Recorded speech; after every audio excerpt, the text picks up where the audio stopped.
Hello gamers! Hardcore WoW is a knowledge-based game mode, so the more niche mechanics you know about, the better chances you have. Here's 4 niche tips I wish I knew before playing Hardcore WoW. Let's jump right in.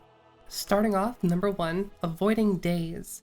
Daze is a slowing effect that can only be applied to your character if you try running away from an enemy. Have you ever noticed how you never get dazed while fighting an enemy face to face? This is because daze is only applied when your back is turned. We can abuse this by strafe jumping. This requires some coordination, but it gets easier with practice. While you're running away from an enemy, and it's about to swing at you, jump and turn your character towards the enemy by holding the right mouse button. If you turn so that you're facing the enemy, when you're hit, you will not be dazed. By jumping, you don't lose any momentum, and can continue to gain distance on the mob. It is very important you jump and turn when you expect a mob to melee you, as the daze is applied when the mob melees. Spamming jump turning, just hoping to hit the attack just right, will probably result in you getting hit in the back regardless. There's a weak aura that shows enemy swing timers, and can be very useful in helping dodge dazes, since you know exactly when to jump. All of my weak auras and add-on downloads will be linked down below.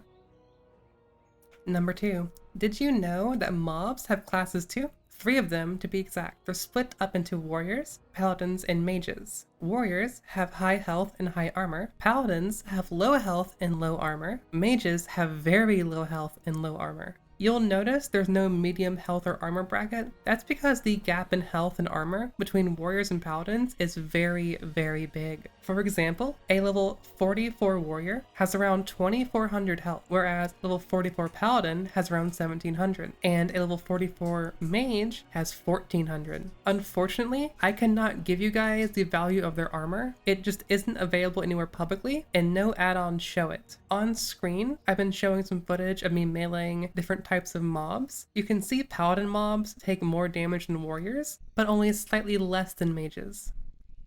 As far as how to see a mob's class, certain add-ons, such as Mob Info 2, can display the information in the mob's tooltip. Typically, any caster is a mage, whereas any other mob with mana but does not use casted damaging spells is a paladin. Everything else is a warrior.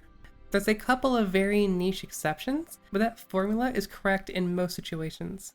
So, what does this mean for you? In hardcore, there are a lot of times where you simply want to grind mobs and get ahead in experience. And if you want to fight the easiest mobs possible, you should prioritize areas with paladins and mages. Preferably just paladins, as mages do lots of damage with their spells. And you'll eat up more time healing between every pull because of their higher damage, when paladins aren't much harder to kill, but do much less damage. This is why the Hate Crest Naga Cave in Fearless is so good. All of these serpent guards in the area are paladins, and these sorceresses are mages. Number 3. Some mobs have abilities that are only used when there are 2 or more units near them.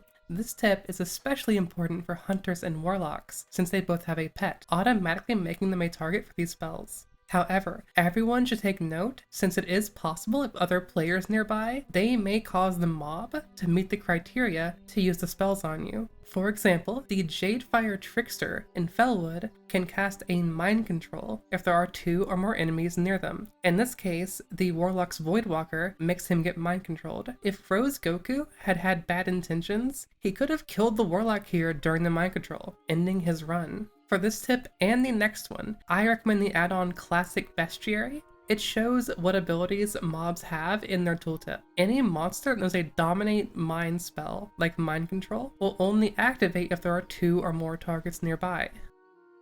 Number 4. Thrash. Thrash is an ability a large list of mobs in the game have access to, and it's unfortunately one of the most dangerous abilities in the game, while also being one of the least obvious ones.